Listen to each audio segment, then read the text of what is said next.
Hi, everybody, and welcome into the Brownwood Lions Coaches Show on this hot Monday, joined in the studio by Brownwood Lions assistant head coach, David Jones. How are you, Coach? Couldn't be any better. It's been a great day so far and just doing well. You know, I just wish people sometimes could hear our pregame talking here with you and I and Derek and Star. They would be totally amused. Probably so. Maybe we should start videoing that and put that out. You know, I'm talking about Derek's shirt, then Star's talking about being sour or something, I don't know. And then we talk golf and among a few other things. No question, no question. Really appreciate you letting Kenny sit in with us last Wednesday. He went up and visited with the kids after he got through here. He sure did, yeah. We did the show here, and then we went up to the high school, and it was right about the time that summer conditioning was ending, and so all the kids were there, and of course they flocked to him. And he just does a phenomenal job with the kids, you know, just talking to them about really about process and about hard work and all those things. And you know, I was laughing because I was kind of walking around with him and talking, and there was a young kid, maybe a 7th grader. I'm not sure the kid's name or whatever, but the kid kind of blurted out and said, "How much money do you have?" And then he said, "How big's your house?" And of course Kenny is a humble guy and wasn't saying anything. And I looked at the kid and I said, "You might be asking the wrong questions. How about how did you get where you're at?" And that's what Kenny wouldn't tell him anything. Kenny was waiting for him to ask those type questions. And then Kenny started getting into the process behind, you know, going to the University of Texas and then going to the NFL and went through that with our kids, and our kids were just hanging on every word. And we finished up there, and then we went up to my office, and he wanted to talk football. And you know, a number of kids asked him. I think you asked him the other day, you know, do you miss the NFL? And he's, you know, he's got all these business ventures that he's involved with, and he says not really.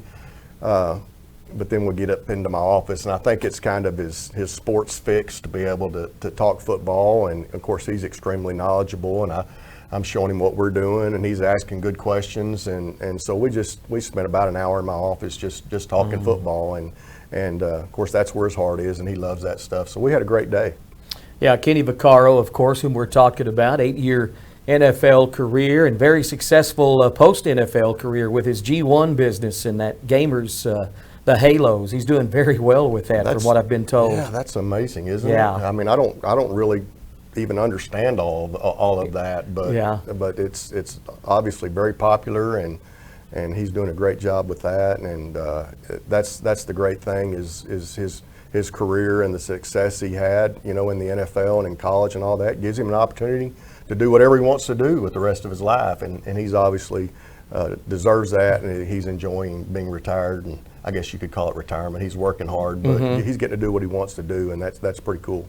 Goes to show what hard work can do for you. I mean, he started as a young age, 4 or 5 years old. He knew what he wanted to do, and yes, he worked hard for it. You know, we had a bunch of family over yesterday and celebrated Father's Day, and me and my brother-in-law were just talking about we're talking about Division I athletes, you know, and I've been fortunate to coach a number of Division I athletes, and it's just amazing the time and the dedication that it takes to go do that and to go play at that level. And you know, I think I said in our last show here that that's you know, if you want to go do that, that's awesome, but there's a lot that's involved in that. And Kenny has put in the time and the work, and you know, he's a tough guy, and you know, a lot of people don't mention just the time factor involved in going and playing college sports and trying to balance being an athlete with being a student. And you know, I played Division II football, and I was just flabbergasted by the amount of time that it took and the quality of athlete and the dedication. So anybody that gets to the level that Kenny is at is to be commended, because it's you know, there's not many people that get an opportunity to do it, but there's not many people that are cut out that way, that can put in that time and have the mental toughness to go do that. And certainly he's at the top of the list. Well, no doubt. You think about other guys like Bart Johnson Jr., who worked hard, walked on at TCU, got him a starting spot, had a brief time with the Cincinnati Bengals, but hard work That's what it takes if you want to get to that level. My goodness. It's Division I for a reason, because it's just such a small percentage of people that actually get to go do that, and it's the elite. And Brownwood's had a number of those yes. people, and it's just it speaks to their work ethic and their dedication, and we're just so proud of any athlete that gets to go further their career at the college level. Now you play Division II where? Abilene Christian University. Okay, I should have known that. ACU. Of course, they're Division I now, but right. But they weren't then, and a lot of things have changed. I don't recognize the campus really when I go down there. Have you seen the stadium? I know. Yeah, and that's a beautiful place. We played at Shotwell Stadium where we played, and there wasn't much to the campus then, and it's just changed so much. Oh my goodness. Yeah, it really has. Yeah. All right, I did not know that. And position you played? I played safety in college. Okay. Yeah, played linebacker here, but obviously when you get to the next level, I was a little undersized to play linebacker, and so made the transition to safety. And I wouldn't say it was a distinguished career at ACU. Well, but if you played late '80s, early '90s, I may have seen you play. Well, maybe That's so. About the time I went to a lot of games. I got there in '87. Okay. So, yeah. And what uniform number did you wear at ACU? 36. 36? Yes, sir. All right. I don't know. I'm infatuated with uniform numbers, okay? All right. Your waist size. Hey, that's about right as a matter of fact. Mine Used to be a too. little bit bigger than that. 36. I used to be a perfect square, like 32, 32, and now it's tilting the other direction. I tell you, you could still get out there and do it, Coach. I don't Come on think so. now. All right. Well, let's talk a little Lady Lions and Lions athletics. We have the 7-on-7 state tournament coming up, 22nd straight year for Brownwood down at College Station. Going to be nice and cool and dry down there. Man, I'll tell you what, I've spent some days down there that probably have been the hottest days of my life. I mean, it's just a different level of, it's as hot as it is here on a hot day, but the humidity is just a factor that you can't really prepare for. And we talk to our kids a lot about you've got to start preparing to go down there early, like way early. You've got to start hydrating. You got to do a bunch of stuff to get your body in some sort of condition, because I know last year when we went down, we had a number of kids that suffered with cramps, and it's hard to prepare. You can't get ready for the humidity that's down there. So you got to start hydrating and getting yourself ready and taking care of your body, and hopefully we'll be able to go down there and be okay with the heat and everything. I thought we played in the morning, but our first game is at 1:45 against Anna. We played 1:45, I think 3:15 and 4:45. Yeah, right in the heat of the day. I think Division III starts the tournament off at 1 o'clock, and then you go a Division III game, then a Division II game, then a Division III game, then a Division II game. So we're going to be right there in the heat of the day, and you play on AstroTurf down there, or at least some of the fields are. We were on AstroTurf last year, and that just increases the heat factor, I think. But we came in this morning, and Derek had the pools, and I don't think last year they gave us the pools until we actually got there, so I was a little bit surprised to see the pools. But a lot of good teams there, 32 teams in Division II, and every one of them's good, and that's kind of the excitement of going down there is I don't think there's another event in high school, in Texas high school sports, where you go to a place and there's so many teams and they're all good, and it's fun to look at all the athletes and see all the fans, and there's all kinds of media there, and Dave Campbell's is down there, and Matt Stepp and Max Preps, and it's just there's all kinds of media presence, and you see a lot of coaches that you know, or coaches that you've heard of, and coaches that have had success. So it's a really cool deal. Well, it really is. In our pool, we have Anna, Silsbee, and Smithville. Don't know much about them. Anna, generally a pretty good program. So they've had a lot of success recently, and of course, the crazy thing about 7-on-7 is you don't know. I mean, there's some teams that have really great success in the fall, and you go down there at 7-on-7, and they might not be as sharp as you would think. But a lot of teams are based on run game and different things, so you don't really know till you get down there. There's some 4A Division II and 3A Division I teams in our division here that you wouldn't think could go win a lot of 7-on-7 games, but they do. And there's a couple that I'm surprised, like Glen Rose, that didn't qualify. I mean, they're loaded. They really are this year. They've got a lot of talent back. Maybe a top 5 team in the fall, but Sure. did not qualify for the 7-on-7. You know, what you don't see when you go to these 7-on-7 tournaments are the linemen. Yes. You know, and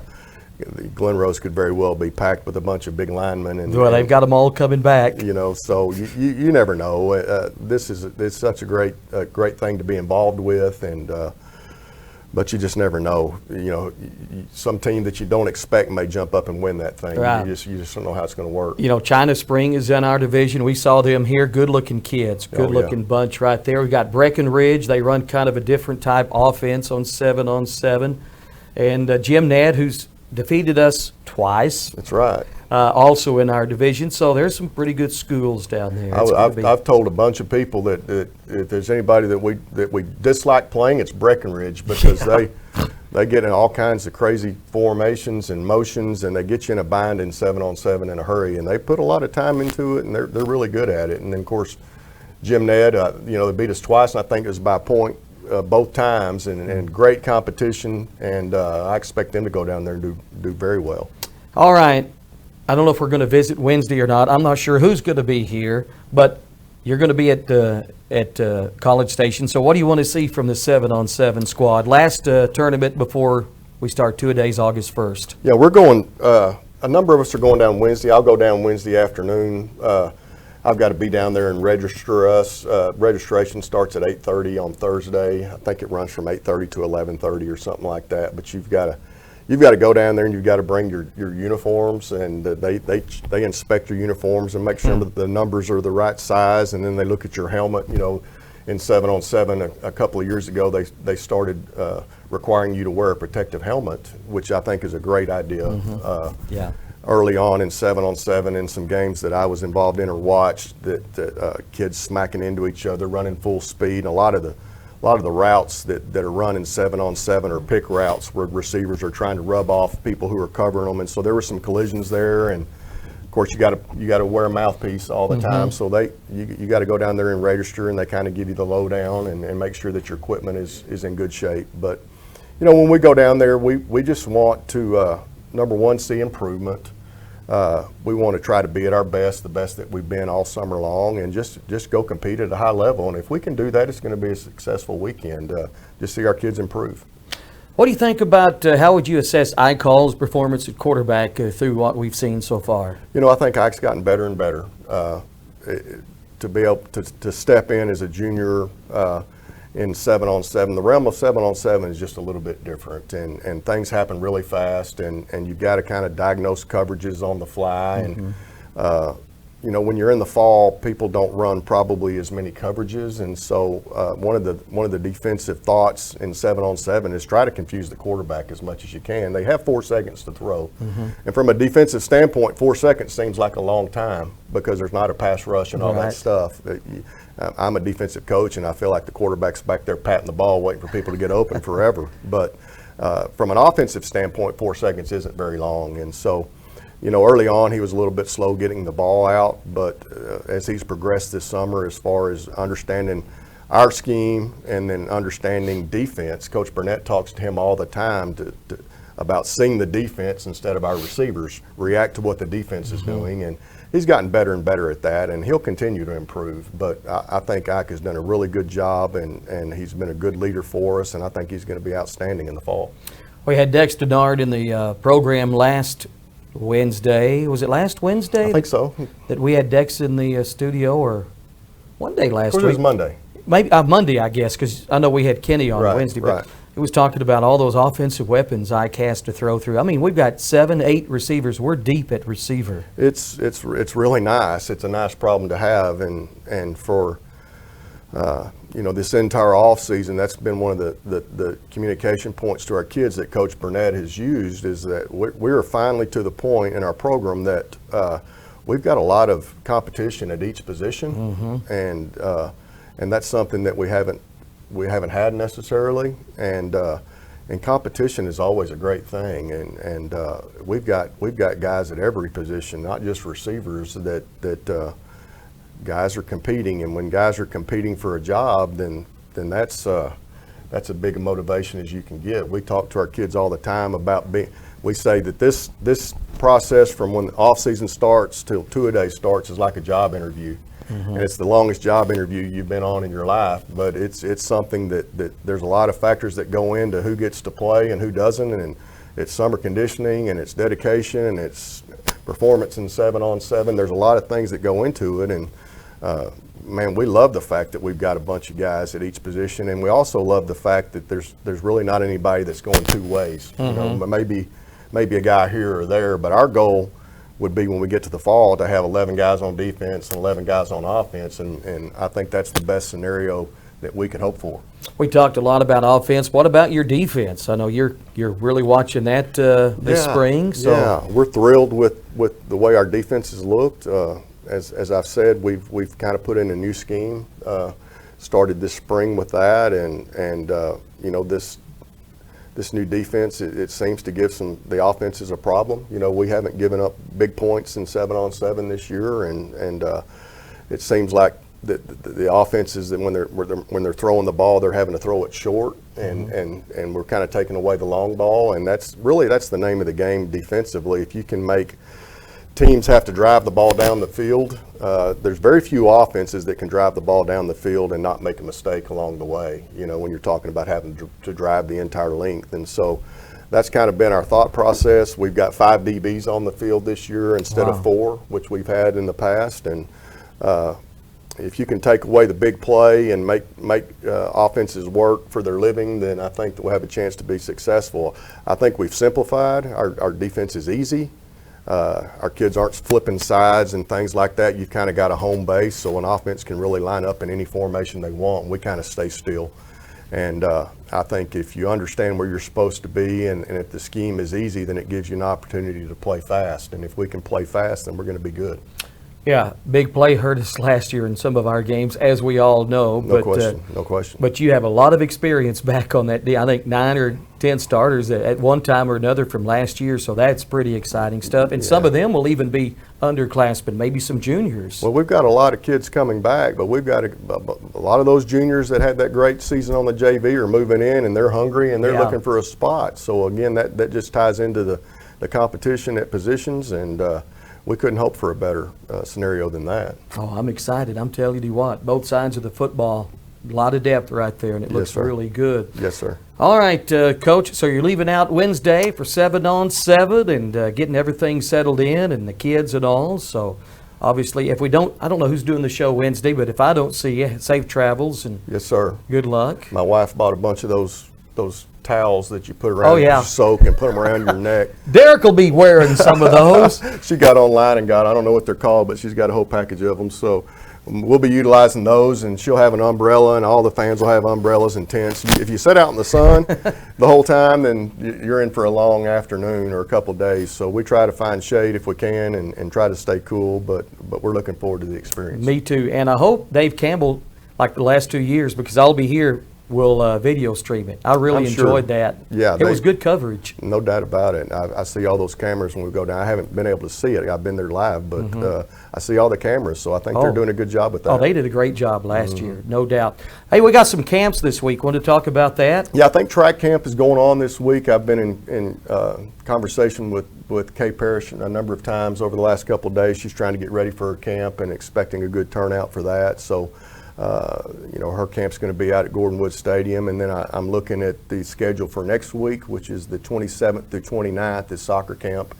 And so these camps are still rocking and rolling, and as I've said before, if you've got an opportunity to put your child in one of those camps, then we highly encourage it. I think it's the best thing you can do for them, and it gets them up and off the couch and working, and that's kind of the name of the game. And I'm so glad that our coaches put these camps on for kids, and we're so excited that the community of Brownwood continues to support those camps. Well, we've had some great camps. We went out to soccer camp, Lady Lions last week. Big crowd out there for Coach Mosqueda and her bunch. So, yeah, get those kiddos out.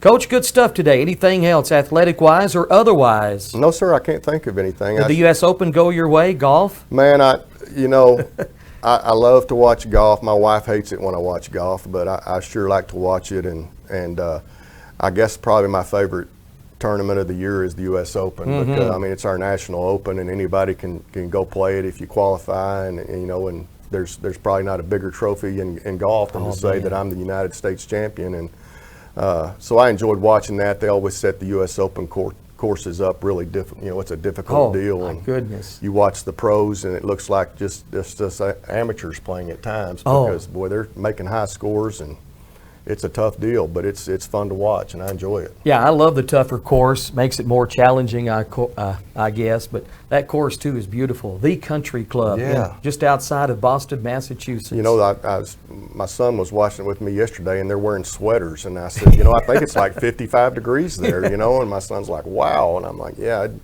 be nice to experience some of that during June. Yeah, bring it on. Bring some of that cooler weather on. I saw a couple guys on the coverage on TV that were swinging at the ball and missed a number of times. Yes. You know, just somebody got in the high grass off the green, whiffed a couple of times. I mean, totally whiffed. Yeah, the way they grow the rough up there, it's challenging to get out of there, and a lot of times they just slide the club right under the ball, and the ball doesn't go anywhere, and it makes you feel good as a golfer to know that even the pros can do that. That's what Derek and I were texting. I think it was Saturday, same thing. It's good to see some of these pros do what we do on a regular basis. Yeah. And somebody shanked a drive. I mean, shanked it. I don't think I've ever seen a worse shank. I can't remember who it was, but it went pap right over to the right. I'm a shanker of the ball at times. That's kind of my miss. And I don't like to say the word shank because it gets in your head. We always try to avoid that word, because once you shank one, you start thinking about it, and then then here you go. So we try to stay away from that word when we can. Okay, I'll never use the word shank around you again. Appreciate that. I really appreciate you. Anything else today? No, sir. All right, let's thank those who make the show possible. Yes, sir. Auto Glass Magic, Bruner Auto Group, Syntex Body and Paint, Syntex Equipment Sales, Citizens National Bank, Dan Hill Containers, Dr. Bon Young, Dr. Pepper Bottling Company, Edward Jones Investments, Hendrick Medical, Howie Enterprises Humphrey Peets, Landmark Life, MC Bank, Painter & Johnson Associates, Smith & Sharp Agencies, Sonic Drive-In, Stanley Chrysler, Texas Bank, Weldon Wilson Electric, Western Bank, and Willie's Teas. Coach David Jones, I really appreciate you. If I don't see you Wednesday, again, safe travels down to College Station. Thank you, Carl. All right, Brownwood Lions assistant head coach David Jones here on the Coaches Show every Monday and Wednesday at this time here on KOXC 101.3, video streamed at KOXC.com and on the KOXC KBWD Facebook page.